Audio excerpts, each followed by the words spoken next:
Welcome back to the second episode of the Game is Cold podcast.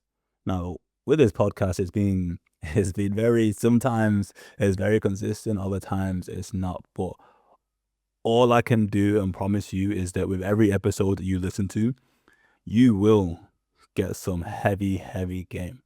That's what I know, and that's what we do over here. But for those of you who don't know, I am T. I am the owner of Yak, and I'm with my boy Toshi. What's happening, everyone? Glad to be on the pod. Thank you for having me. My pleasure, bro. My pleasure. And before I even get into this podcast, let me give Toshi his credit because he's one of the G's inside the syndicate. And the reason why the syndicate is so cold, one of the reasons why the syndicate is so cold, is because there is people everywhere. And I'll share a quick story of Toshi and I. Maybe I'll add a picture or two. It depends whilst I edit. But one day I was flying to America, and when I was flying to America, I had to, because of the part of America that I was going to, I had to go to Dublin first, and then Dublin to where I was going. So I was going, and then basically, I'm very spontaneous. I book flights last minute, so I must have booked this flight like 2 days before. All the original flights were booked, so I had to go about booking with, I think it was like Ryanair or EasyJet, one of those kind of airlines, a smaller one, and then in Dublin I was on a bigger airline, like one of the main ones. Now, because I booked it separately rather than doing it together, what happened was when I landed in Dublin, I had to trek from one side of the airport to the other to go get the flight. And with me being a donut, and again, because I do everything last minute, I didn't have a boarding pass. So if I had a boarding pass, I'd been cool. I'd just be able to go straight through security. That's it. But I didn't have a boarding pass. So because I didn't have a boarding pass, it meant I had to go to the ticket place and go get it. Basically, long story short, I got there, and by the time it came to doing all the weighing of the bag, this and that, getting my boarding pass, missed the flight. So they've now said, okay, well, you've missed a flight. We can put you on one tomorrow, but that's it. So it must have been like, I don't know, maybe 3 or 4 p.m. And I'm essentially stuck in Dublin. So the first thing that I do is I put in the syndicate. I can't remember the exact message, but I was like, is anyone in Dublin, or I'm stuck in Dublin? Something like that. And then Toshi responded. And then God bless his soul, he was just helping me out, letting me know, because I'd never been Dublin before. I've been through the airport a few times, but I've never actually been to Dublin. Actually, no, that's a lie. I missed another flight almost like a year before. But with this flight, the airline put me up in a hotel and I got food and all of that kind of stuff. So I went Dublin like just for the night, just to chill. But this time I had to do everything myself. There wasn't any airport shuttle. I had to do it all. So Toshi told me about, okay, take this bus to get into town, try and stay in this area, or this and all that. And then the next day, Toshi and I linked up. We just grabbed some food and we was just chopping it up. But yeah, I want to give my boy credit, and I would literally, would have been cooked if it wasn't for Toshi. Because the funny thing is, so I travel a fair bit. One time I went to, I'm not gonna say where. I went to Canary Islands. I went there and I met an Irish girl there. So once I got to Dublin, first thing I did was go in the syndicate, and that's when Toshi responded. And then I also messaged her. I was like, "Yo, wagwan," and she actually came in, and she came into the town center, and we was chilling as well. But it was one of those things to where it's moments like that where it was just one message, but through that message, I was able to navigate a situation that I hadn't been in before, in a city I hadn't been in before. And yeah, that's just the power of the syndicate. So kudos to you, my boy. Oh, I love you for that. Love you, man. There you go. Anyways, let's get into it. So today we're speaking on what it takes to make it in life and with women. And we'll start with life first, because that's infinitely more important.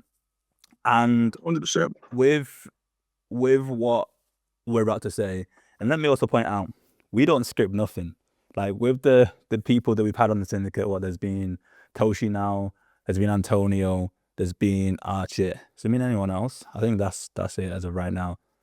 We like everyone asked me before, what are we gonna do or what's the structure? I'm like, bro, we just speak. If it lasts 20 minutes, lasts 20 minutes. If it lasts an hour and a half, that's an hour and a half. Whatever, however it flows. It's just basically a conversation between me, someone else, maybe a few of us, and we're just seeing what the crack is. So with what it takes to make it, I'm gonna speak on a few things, and then Toast is gonna speak on a few things, and then we'll do the same with women. But I'll start off with, I'm very lucky in that I've been around a lot of people.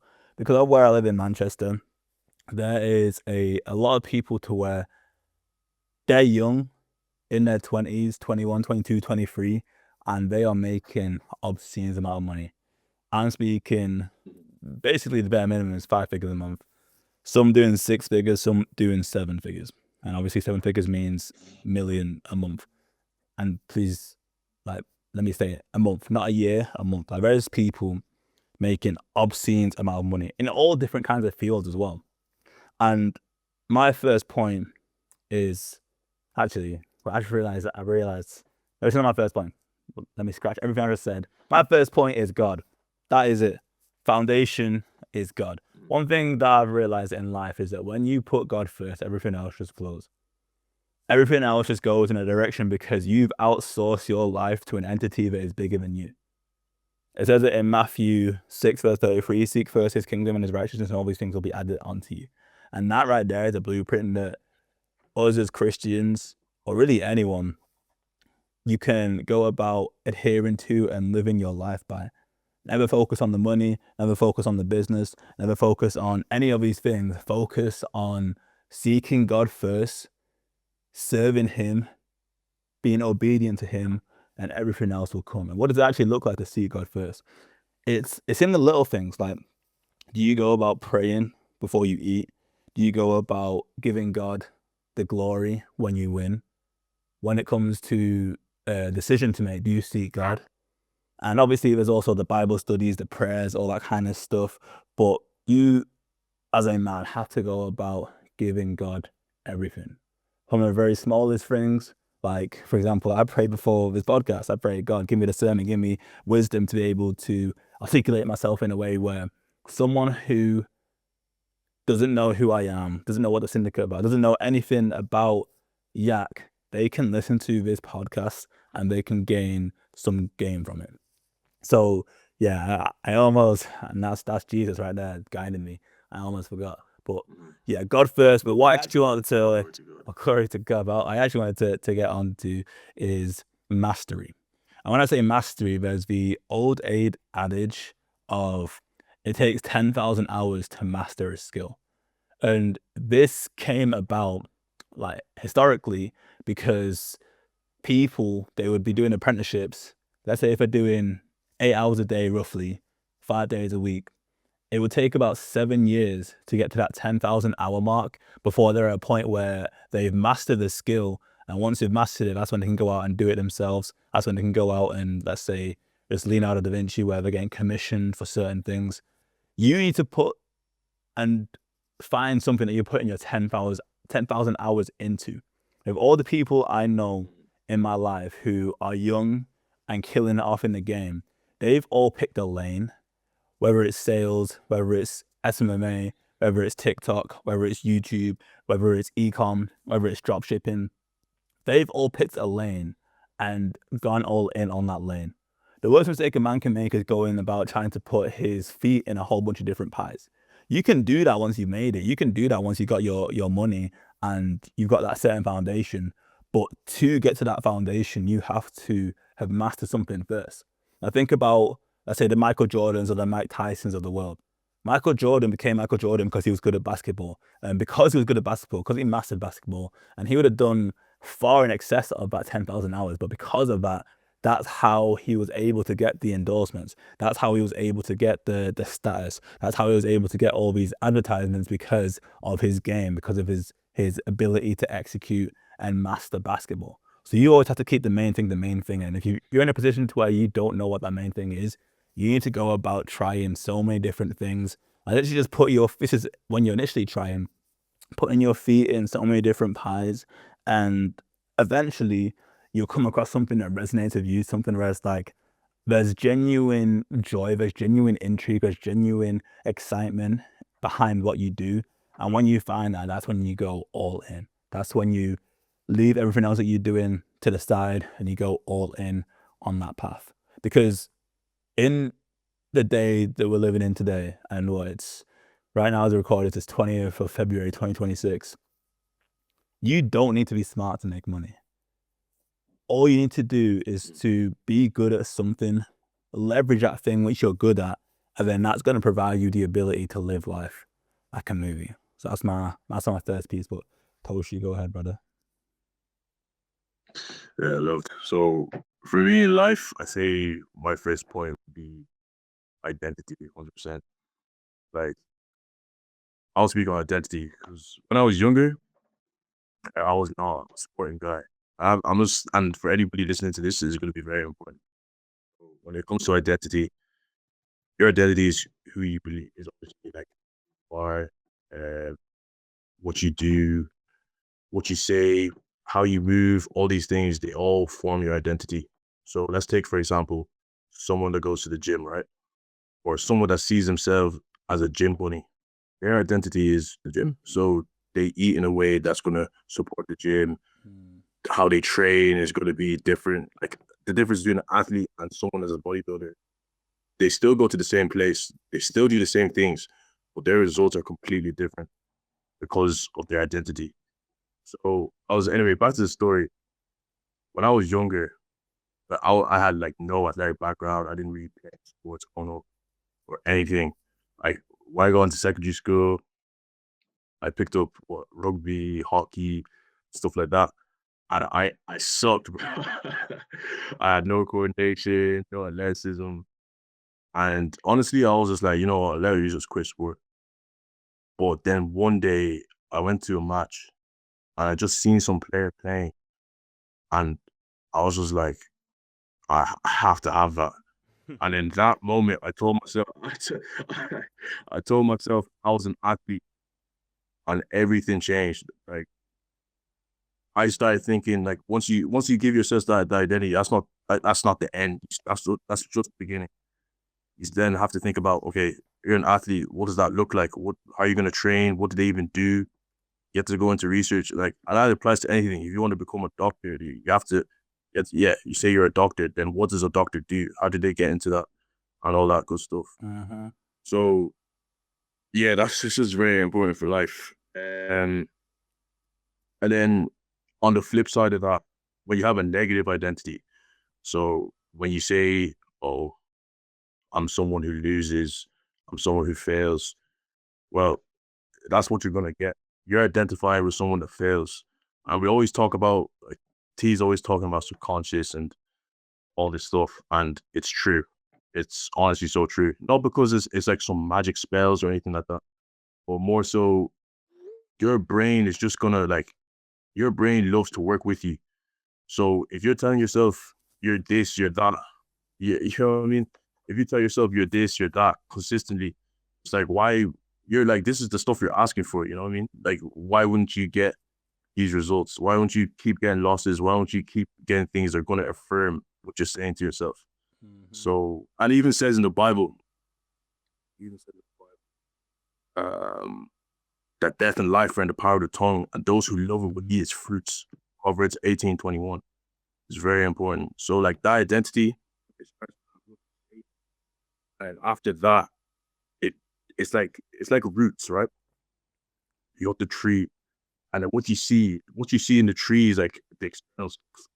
Well, like the tree is nothing without the roots. And those roots are they start from the seed. They start from the seed, which is your words. So I think that's for me. That's like the very first point when it comes to life. That's tough. And the crazy thing is, and this is why, again, the syndicate is so cold, because people all think in the same way. I don't know or didn't know what Toshi was going to speak on then. But my second point that I was going to speak on is self-image. Because, and as Toshi said, I make a big point of it in the syndicate, because with a lot of the guys who join, they're in a place, well, there's various places they're at. But the biggest bottleneck for virtually every man who joins in some way, shape, or form is his self-image. And what is your self-image? All it is your perception of yourself. So, for example, there's some men out there, when their perception of themselves when it comes to money, they have the perception that they deserve, keyword being deserve, millions of dollars. Like that's because of the systems they've built and the value that they add to the marketplace.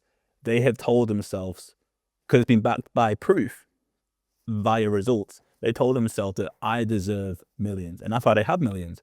But this same man, because of certain experiences that he's had with women, or because of the lack of results that he's had with women, even though in one regard, when it comes to self-image, he can think he deserves millions, with women, he can think he deserves nothing. And it's because of that that he goes, you'd think, and everyone thinks it growing up, oh yeah, all you need to do to get a woman is have money. And don't get it twisted, with money, what it does do for you is it provides you access. But there's a difference between access and actually having a woman who wants you for you. And that's when the self-image comes in. I'm not going to speak on women in this specific section. I'm going to speak on it more later. But again, referring to the people that I know who are making obscene amount of money at such a young age, their self-image is that of a man who deserves the things that they have. And it's one of those things to where you have to ask yourself, what stories are you telling yourself about yourself? For example, two people can go through the exact same situation, but for one person, because of the stories that they tell themselves, that situation is a blessing in disguise. For another person, that situation is their downfall. And it's why you have to be so meticulous with your mind and how you program yourself and how you program your self-image, because everything that you do, whether you're cognizant of it or not, is directly impacting your self-image. The way that you react is impacting your self-image. The way that you go about perceiving things is impacting your self-image. And that's why when Toshi was speaking about identity, you need to have your identity in place, rock solid, and like some people like to call it frame. To an extent, it is your frame, to where that is your foundation, and then you build on top of that foundation. In the Bible, I believe it's in Proverbs 23, verse 7, it says, as a man thinketh, so is he. Every single thing that you think is going about molding your self-image. Every single thing that you do and don't do is also molding your self-image. And that's why the things that you don't do are just as important as the things that you do. Because you can do everything right, but if you do one thing wrong, I say right and wrong, I mean, it's more about alignment. As long as you're staying aligned with this specific self-image, specific identity that you've created for yourself, if you're aligned with that, everything goes your way. It's like a train track. As long as the train track is straight, there's no way that the train's going to go off. But if there's any deviations in the train track, that's when you begin to self-sabotage. That's when you begin to have doubt. That's when things don't go your way because you aren't doing the things that you're supposed to do and you know you do.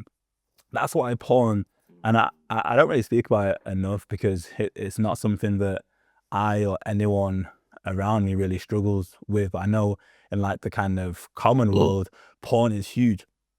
And it's one of those pieces to where the way that porn completely raw dogs your self-image is crazy. Because think of it just from like a logical standpoint, like what it actually takes to get to that point.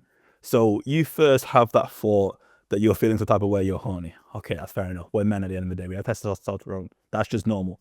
But the thing is with porn is that because you're feeling some type of way, how you perceive that is, okay, now I gotta bust a nut. And for a lot of guys who are horrific with women, they instantly go to using their hand. But then not only are you using the hand, which is imitating a woman, which in and of itself is, I don't even know if I can say the word on YouTube, so I'm not going to say it, but it rhymes with yay, begins with a G. But you have to go onto your phone, type in a certain website, you have to scroll through all these videos, find a video that you want to watch, and you are watching someone who is doing something that you want to do. You are living a life of being a spectator. And what that does to your self-image is that in every other aspect of your life, you're going to go about taking a back foot and being a spectator. That's why porn is so detrimental. And that's also why it's free, because it's there to destroy you. It's there to destroy your life. And I'm not going to go down the whole rabbit hole of who owns all the porn websites and all that kind of stuff. You can go down that rabbit hole yourself. But fundamentally, what I want to get at is your self-image is everything. You can't be bigger than your self-image. Your self-image dictates the way that people treat you, the money that you make, the kind of women you attract.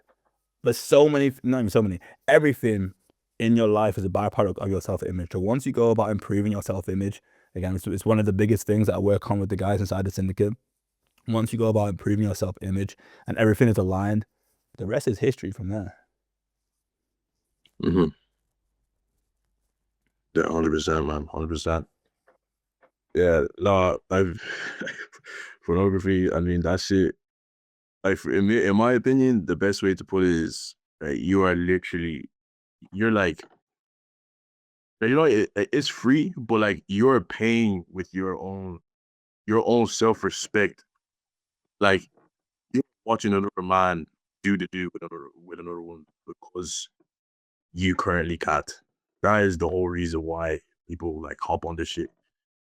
And I don't know, man, like if you want to keep on doing shit like that every time you click and look it up, I mean, that's up to you. But then again, it's identity. Like all these things, if you want to identify with being the type of guy that does that shit, it's always up to you. Yeah, for real. Right. It's not spoke about enough because I don't think people truly understand the power of a subconscious mind. Like it's dictating everything in your life. And again, whether you're cognizant of it or not. And the reason why for some people the 10K a month is they're like they would like damn near break down in tears to make 10K a month is because for them and their self-image, that 10K a month is like a god almost. It's like the very pinnacle. Whereas for other people, if they was doing 100K a month, they're sitting down thinking, how have I had such a bad month? And that's why with the self-image, it's such a fluid concept. It's such a, again, everything that you're doing is directly influencing it.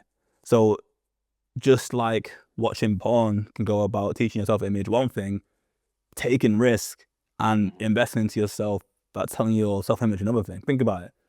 You taking a risk, and even if it doesn't work out, what you've done is you've seen something that you wanted to get. You put yourself out there to be in a position to get it, but you didn't get it. There's nothing wrong with not getting it, but because you told your self-image that if there's something I want, I'm going to go get it. I'm going to go hunt for it. And what that's going to do is that's going to translate into every aspect of your life. That's what I mean. Like you can go down and boil down any problem in a man's life, and in some way, shape, or form, it's going to boil down to his self-image. That's why you have to be meticulous with it. You have to be deliberate with it. You have to go about intentionally deluding yourself, brainwashing yourself, programming yourself to become the man that you want to be. It's not going to happen by accident. It's not going to happen overnight.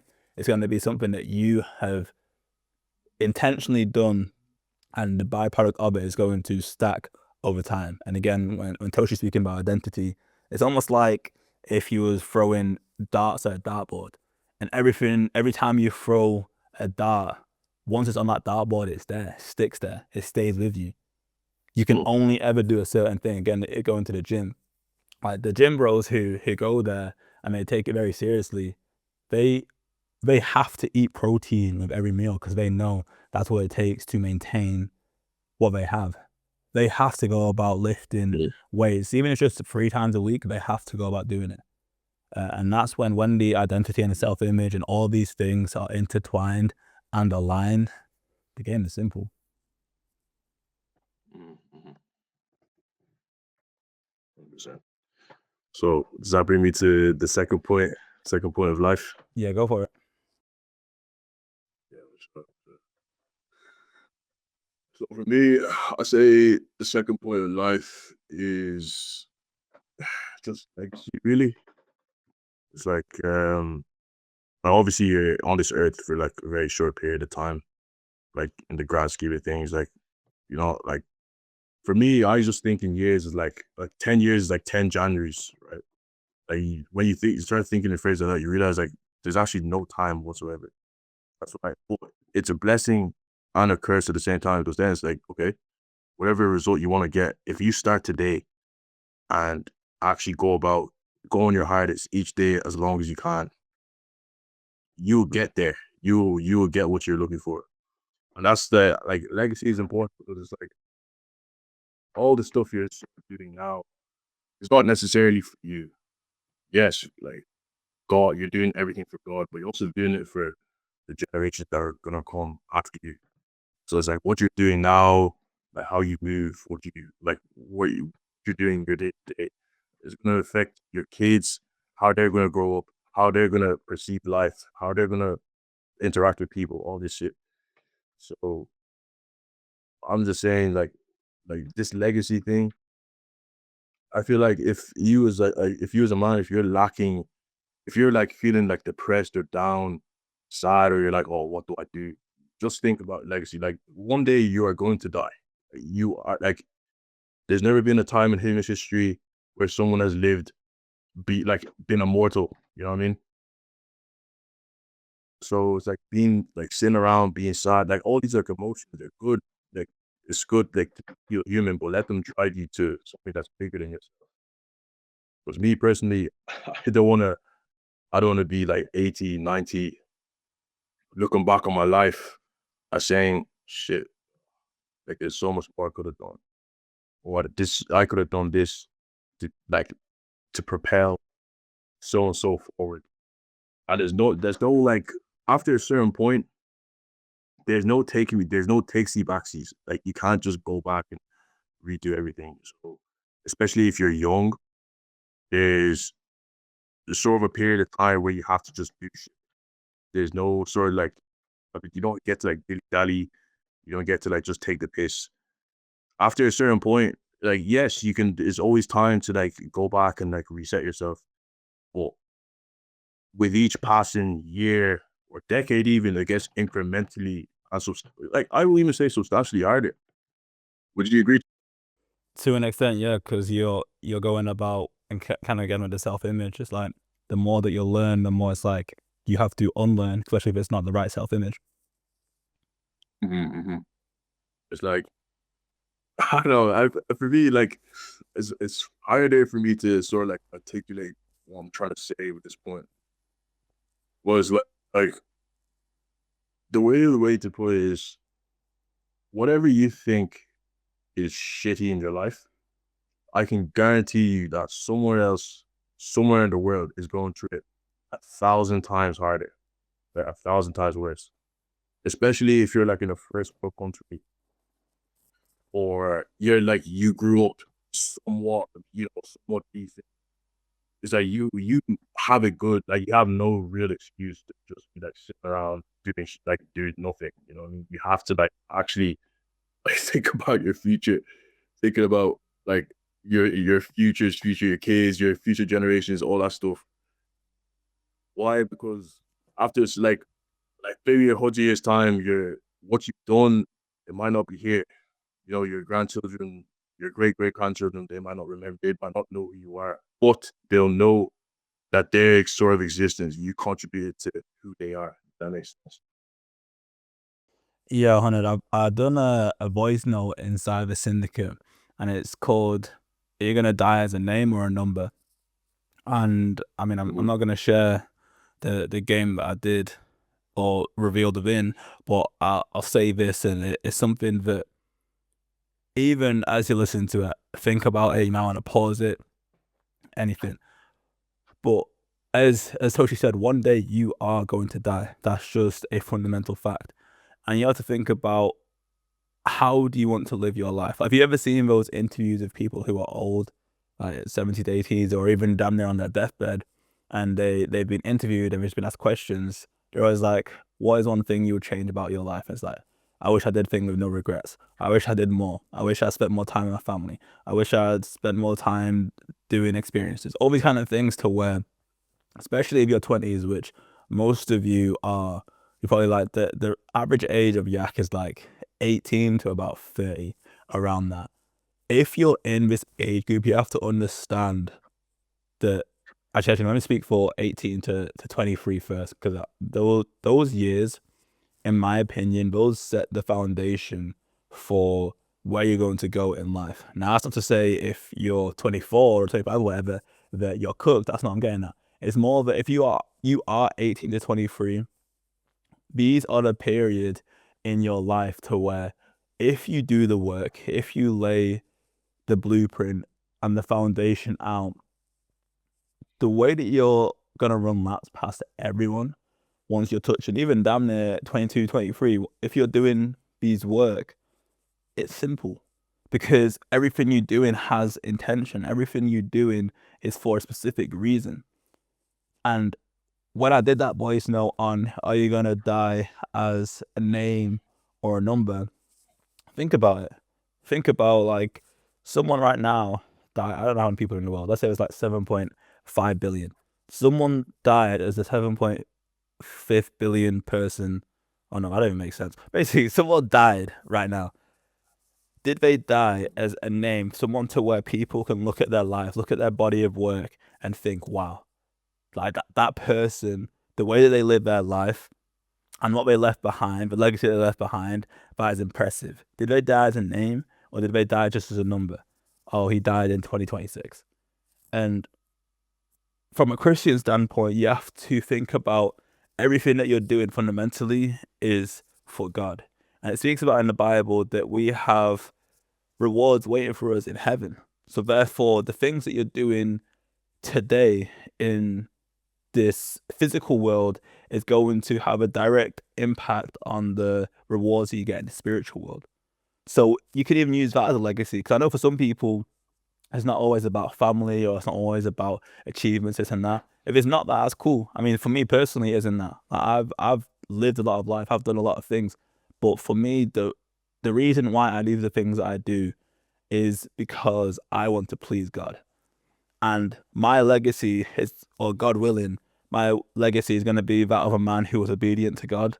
And I can't remember where it is in the Bible, but there's somewhere that says, and this is like me paraphrasing, but the greatest thing that you can hear from God is, "Well done, my good and faithful servant." And that right there, it sets an anchor for what you're aiming to achieve in life. Like, today, the work that you did today, as I said, is February the 20th of 2026. Whenever you listen to this, think about your day. If you're a Christian, can you look over your day, and would God look at this day, if it was your final day on earth, would he say, "Well done, good and faithful servant"? And all it is a reminder. If he would say that, you're doing something right. If you wouldn't say that, you're doing something wrong, and what are you going to go to do to change that? And you have to think about your legacy, because, again, people in their 20s, at one point, you're like, you're going to have a wife, you're going to have kids. How do you want your kids to remember you? How do you want your kids to go about elevating upon your legacy? Think about, like, the Rothschilds, for example. Like, the original Rothschild or whatever, he was about years ago, hundreds of years ago. Yet his family to this day is still so powerful, still so wealthy. It was through him that he set up his generation, his last name, to be set damn near for life. Why can't you do that for your family? Why can't you do that for your last name? Like, take some pride in that. I remember there was a tweet that I seen.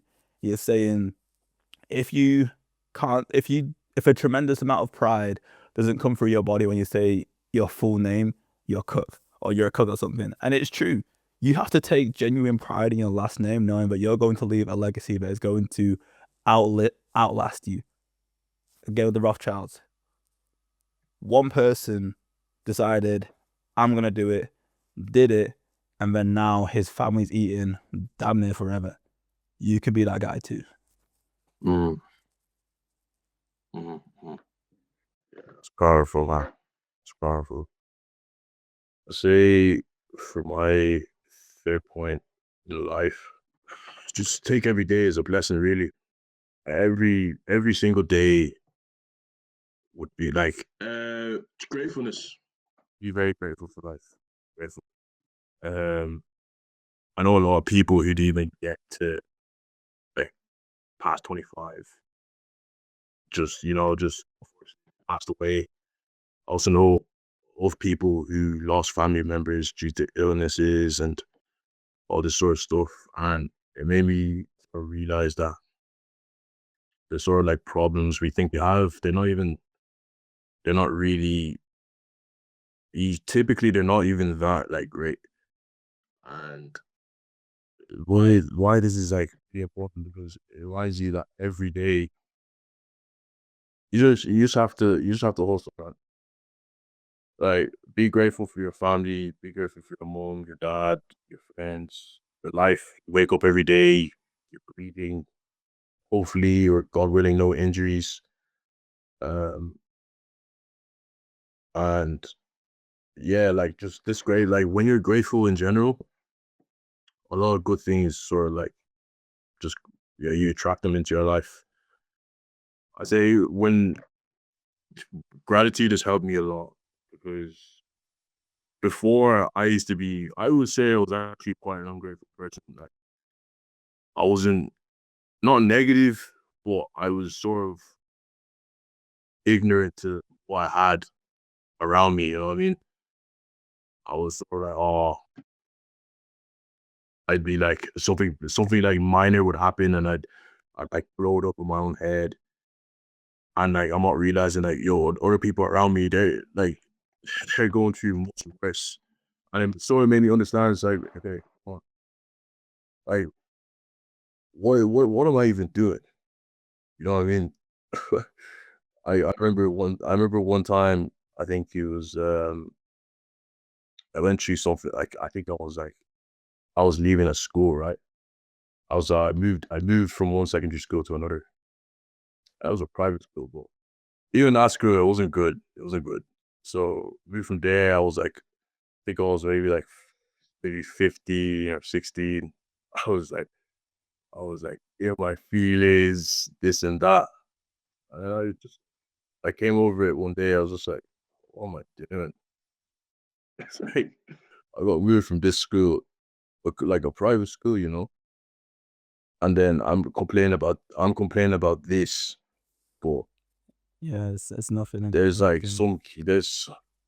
there's like nothing in comparison to like some kid like I don't know like some kid out there like his parents died in a car crash or something, and then I just realized okay, hold on, like it made me like look at myself like like who I was at that point because it's like if this is the type of guy I am right now, like who am I gonna look like growing up?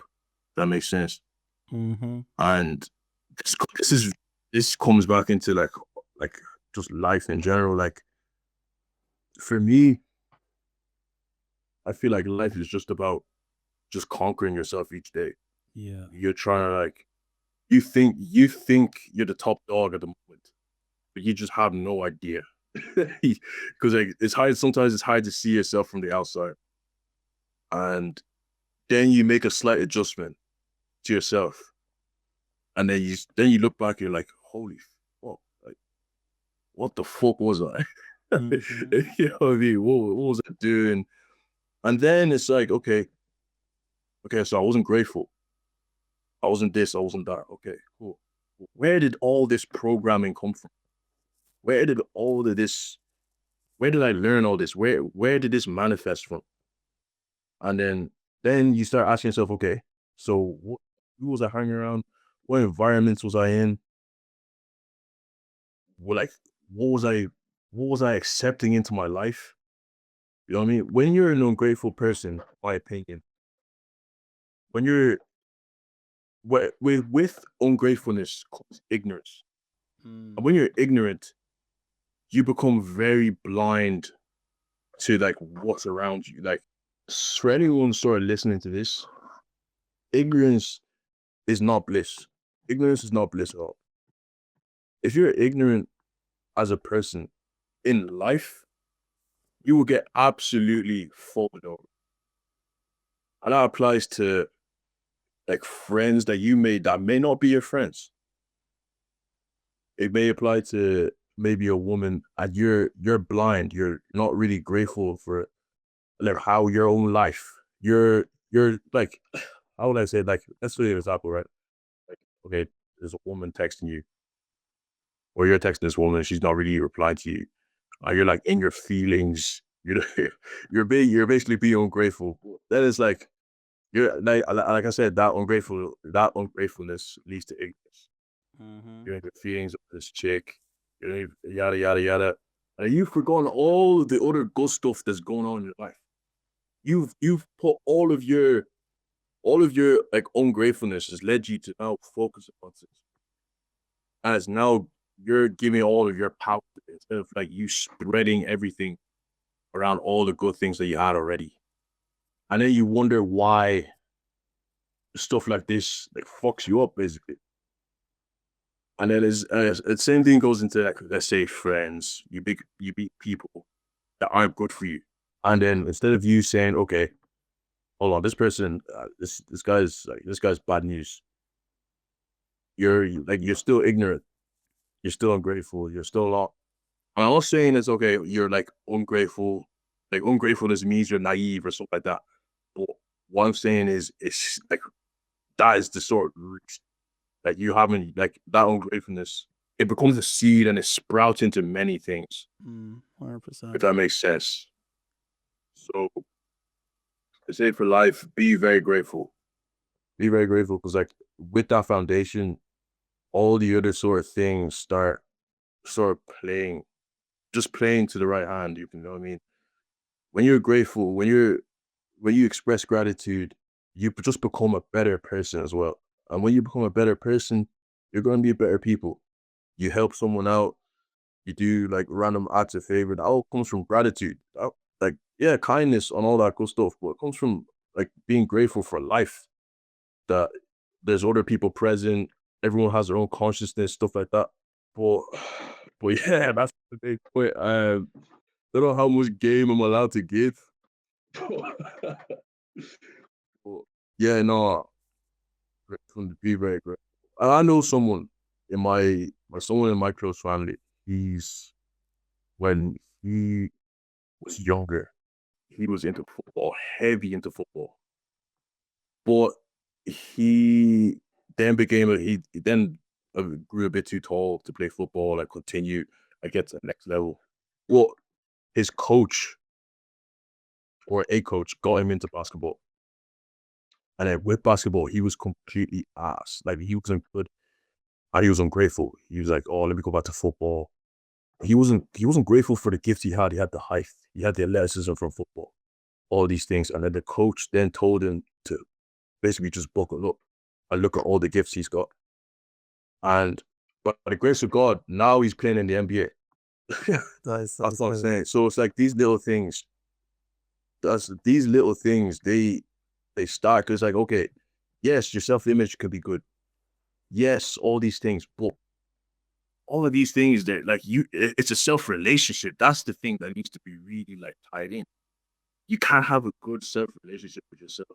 You could be like in a mansion, right? You have all these things, you name it, but you're ungrateful for some little thing. You're blind to the blessings that you have. Like like Job in the Bible, for example. I'm not saying that he was grateful to God. He was grateful for God. He had everything. He had the wife, the children, the money, from what I remember. And it was taken away from him. He was tested. He had to test his self relationship with himself, his gratitude with God. And then at the end of the day, he got it all back in blood and more. Yeah, 3 times more. And then three times more. So what I'm saying is, yeah, gratitude for your life is very important. It will just make you a better, like it will change your life. It will make you a more wholesome person. And then it also acts as a filter. All those like little negative things that you're seeing around, they just automatically get filtered out of your life when you're grateful, when you have gratitude for something. You know. But yeah, that's my third point.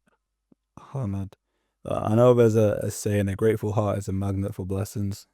And it's very true that when you, as a man, you can truly, and it don't have to be no kind of big act or big thing that you can do. It can just be a simple, just thank you, Jesus. Or it can just be a simple moment, just sitting back. I remember when I first started making money, and I bought my first business class flight when I dropped out of uni.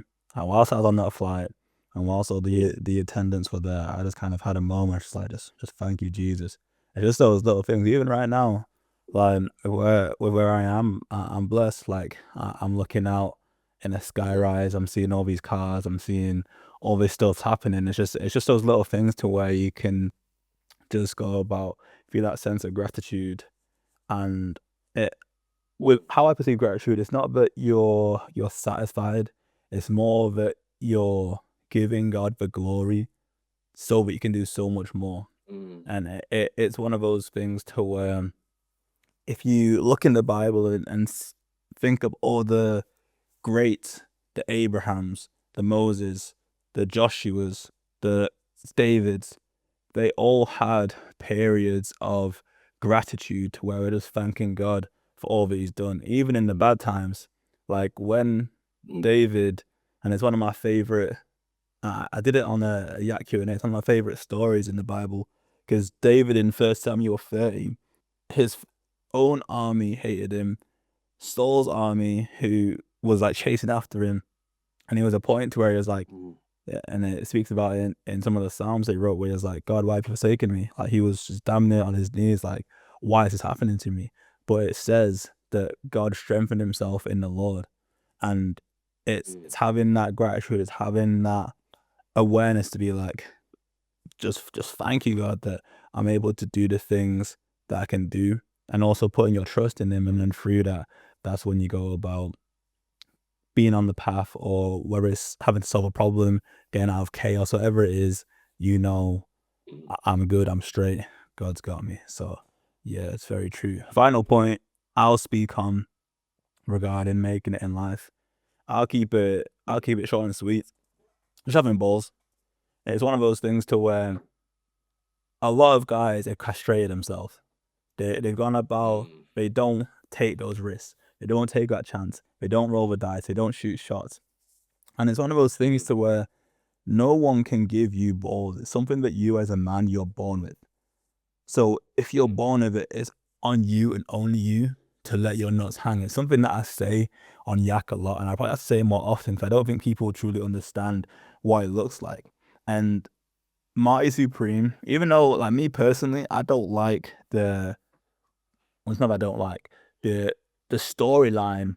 I wasn't the biggest fan of the storyline. I thought a lot of stuff happened that just didn't make any sense. But the mm, fundamental lesson behind it, or just having balls, it's such a pertinent reminder that that's all it takes. Was Marty was Marty Mauser the smartest? No. Was he the best at ping pong? Debatable. Did he come from a rich family? No. But what he did have is he had balls. And with balls comes that mm, confidence. With balls comes that self-respect. With balls comes that ability to be able to speak yourself into and out of virtually every situation. And again, referring to people in my life who I sure. know, and I know these guys personally who make a lot of money. They all just have, obviously not physically, but when it comes to business, they all just have balls. They are willing to just go all in, even if it failed. So I know some people, they tried one business, it failed, had another business, it failed. But that didn't mean that they just suddenly got in their head or suddenly started thinking that they're not good at business. They just pivot, pivot, pivot, pivot. And once they go about finding that thing for them, that's when they just let their nuts hang, and the rest is history from there. But let's speak on the women's side real quick. It's not Yeah, but gonna be complicated because women aren't complicated. Women are simple. Women are one of the easiest things to navigate once you understand the game. And the things that we spoke about on in life, these all directly translate to women as well. So I mean, we're not going to sit here and explain all of them verbatim for you. You have to be able to put the pieces of the puzzle together yourself. But one of the biggest things I will say that will make your life so easy with women is kind of tied in with confidence. Oh, sorry, I should reveal what it is. Kind of tied in with balls. It's just having that confidence in who you are and what you can do. And when you truly, truly have confidence, you move different. You don't try to prove yourself. You don't try to impress a woman. You don't try to do anything other than being yourself because you know who you are. And that's the biggest problem that so many guys face, that they don't know who they are. Or, and again, kind of tying into Toshi's first point of identity, who they are is based upon their wallet. Who they are is based upon their status. Who they are is based upon the number of followers that they have. Who they are is based upon their physique. And when your identity is rooted in the things that you can see, anything that is tangible, a woman instantly knows you're a sucker because she knows that these tangible things that you put your identity in is bigger than who you as a man. Take away everything you have or you've ever done in your life. You as a man, you have to have a certain perception of yourself. You have to have a certain level of confidence. And once you have that confidence in you, it translates into everything. It translates into how you talk, it translates into how you walk, it translates into the conviction in your voice. It's one of those things where a woman can see it in your eye contact. She knows from the minute, or not even the minute, the second that she made eye contact with you, if you're a man of confidence or not. And the thing is with confidence as well, it boils down to the fundamental reason of why a woman would even be with a man, because she's looking for someone to lead. Take away everything that you've ever learned about the game. Fundamentally, a relationship is just a team. Whether it's playing football, playing basketball, whatever it is, it's a team. And with the team, there's a fundamental reason for the team, and also there's a goal which we're looking to achieve. And regardless of what the team looks like, it's a primal thing. The man leads, the woman follows. Whether it's like a pilot and a co-pilot, whether it's a mentor and a mentee, whether it's a teacher and a student, as long as you have that fundamental relationship in place to where she looks up to you, same way you look up to God, as long as that kind of hierarchy is in place, you will never struggle with women because she knows her place and she's happy to be in her place because you know your place. But it trickles down from you. If you don't think that you are the head and you don't have that confidence that you are the head, she can't looking you in that way too. So it's one of those things to where confidence, it's something that, I mean, it comes down to your self-image, a lot aspect of it, but you have to have that confidence, especially if you're dealing with a good woman, because you got to understand that when you've got a good woman, especially if she's attractive and she carries herself well, there's so many other men who want her. There might be men who have more money than you, there might be men who are better looking than you, there might be men with more status than you who want that woman.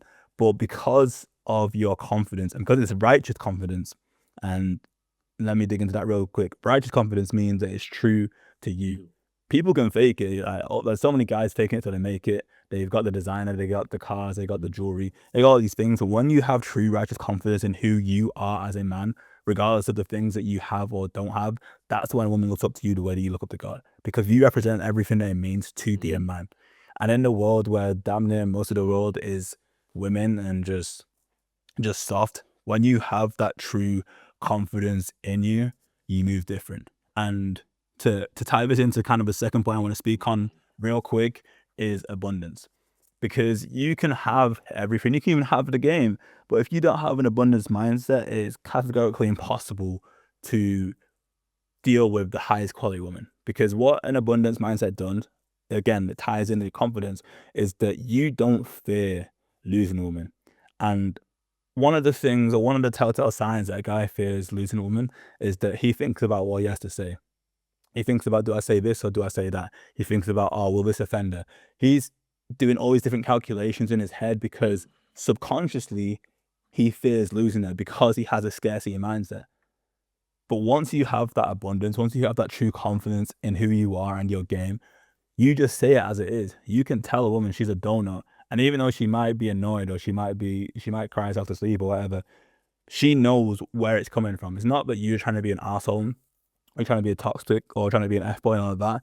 You're just telling her as it is, and all she can really do is respect that. Even if it makes her upset, she can respect the fact that you keep it 100, and that's because of your abundance mindset that stems from the confidence that you have in who you are. So confidence is everything in this game. And I remember Patrice O'Neill, rip, I shouldn't say rip, rest in peace, Patrice O'Neill, but he had a thing to where it's like, it's not being able to do 100 press ups, not having a bicycle or a motorbike, it's not having any of these things, it's just having confidence. And when you truly have confidence, again, not in anything tangible, in who you are, that is when the game is simple to play. But Toshi, you can round it off with your points. Yeah, 100%, bro. Yeah, no, speaking facts, man. I'm gonna just say, yeah, confidence. I have to say it to you, confidence is definitely it's definitely number one. And like say just reinforcing what you're saying. Like, first of all, with the money, the best way to look at money is it's literally just a token. It's gonna get you stuff. Like money is powerful. Like it's gonna get you to places. It's gonna help you buy food, rent, all this good stuff. But like, if you think you need money for a woman, like, I mean, come on, man. There's a lot of things you could do. Like, I would say this: like, women don't really give a fuck about the money. It's more so with the money you're able to do shit. That's all it is. But even without the money, you still have to be a type of guy that can do shit. Like, you're able to just be spontaneous or have experiences with or without the money, or you have to be resourceful. That's really all it is.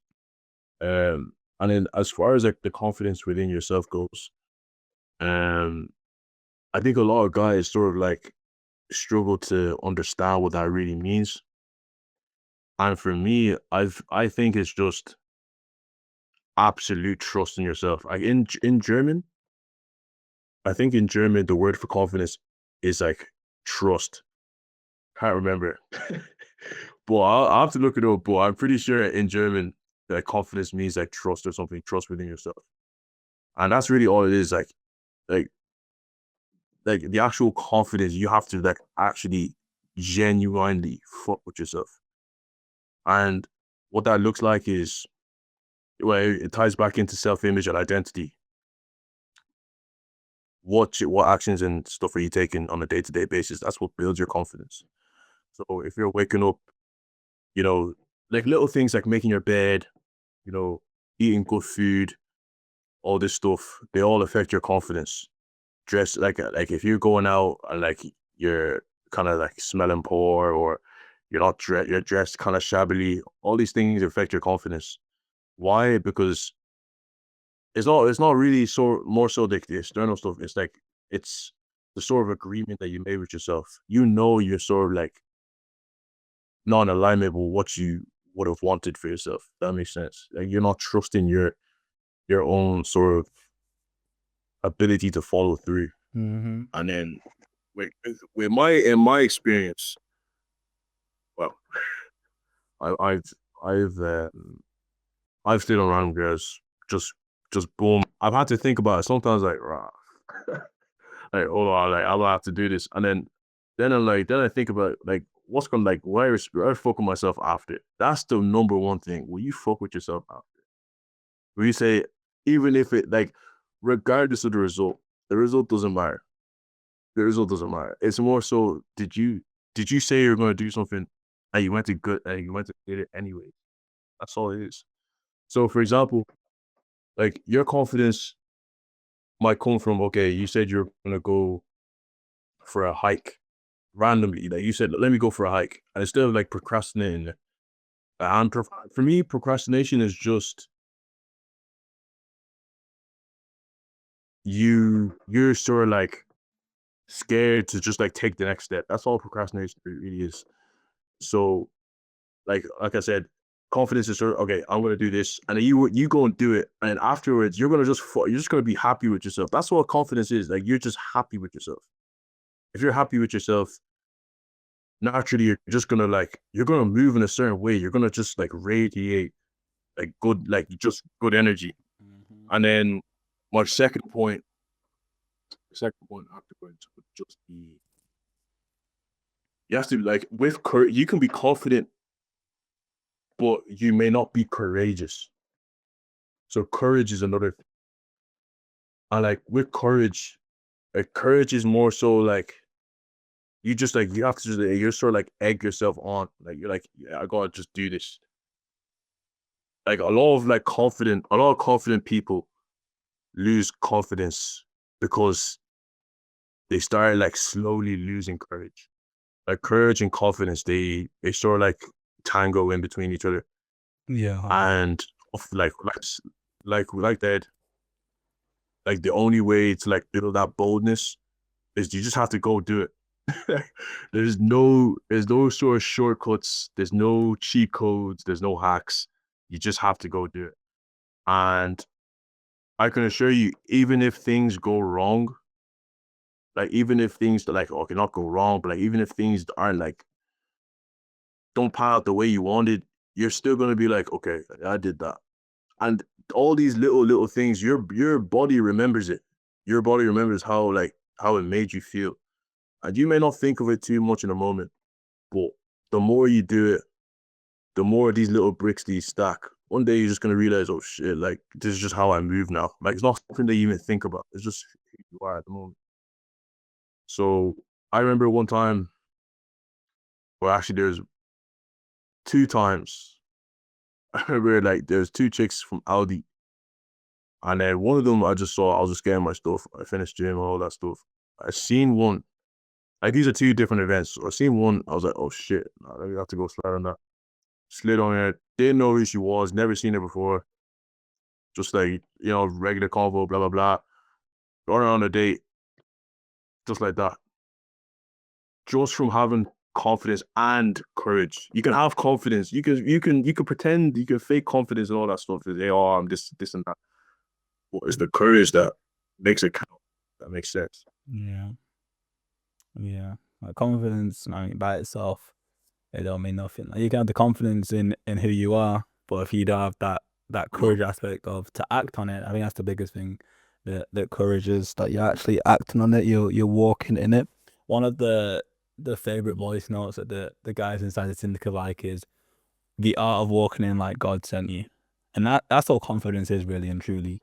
To where imagine if God Himself picked you out and said, I've put you in this world for this reason. How would you move? How would you think about yourself? Would you take rejection personally? Would you even care about rejection? Would rejection even be a thing that enters your consciousness? And one of my favorite, and I've been speaking about Marty Supreme because I watched it initially in cinemas and then I watched it again on digital now that it's come out. But one of my favorite lines in that is he says, losing doesn't even enter my consciousness. And the thing is, God did pick you and He did send you here for a reason. Therefore, that's how you should move. And we've come back full circle. It all ties into your identity. As a Christian, your identity is meant to be that of, I am a son of a living God. I can do all things through Christ who strengthens me. Romans 8 verse 37 says, we are more than conquerors through Christ who loved us. And there's so many promises and so many things in the Bible, and I'd highly, highly recommend you get into your word, in which you can gain strength, you can gain favor, you can understand the promises of God, and then you can attach that to your life. So it's one of those things to where confidence is everything in life and with women. And once it's righteous to you, once it's authentic to who you are, once you don't have to try and do it, and it's just a byproduct of the man that you are, from there the game is simple. But yeah, that's been a dope podcast. You have any final words or final things to leave on? Yeah. I say the final word would be whoever whoever it is or whatever it is that you're putting off, whatever vision or goal or sort of like life that it is that you want, you have to you have to genuinely think that you have it right now. Not even think, you have to know that you're gonna get it. That is the final thing. Like from this moment, just say, I have this already and the universe is just catching up. That's it. I'm this person, I'm that guy, and I have that thing, and then everything else will pan out.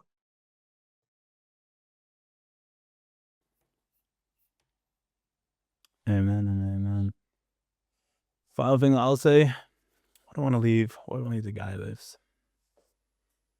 I don't even know. I feel like I've said everything I got to say. As long as you apply the game, you have to listen to this podcast multiple times, ingrain it in your soul. If there's something that we touched on which resonated with you, join us inside the syndicate, because everything that I've touched on, I've already detailed inside the syndicate. There's already the blueprint here. And obviously you can speak to myself, you can speak to Toach, you can speak with all the other boys who will help you boss up. I mean, there's 100+ of us inside from all over the world. And that's what we do inside the syndicate. You can see from the different people that we've had and the way in which we think about things, we're all cut from the same cloth. So may God bless the syndicate, and I hope and pray that this podcast will add value to your life. Again, listen multiple times through, leave a comment, like, subscribe, all that good stuff, all the stuff that you meant to say for YouTube videos. Aside from that, Godspeed.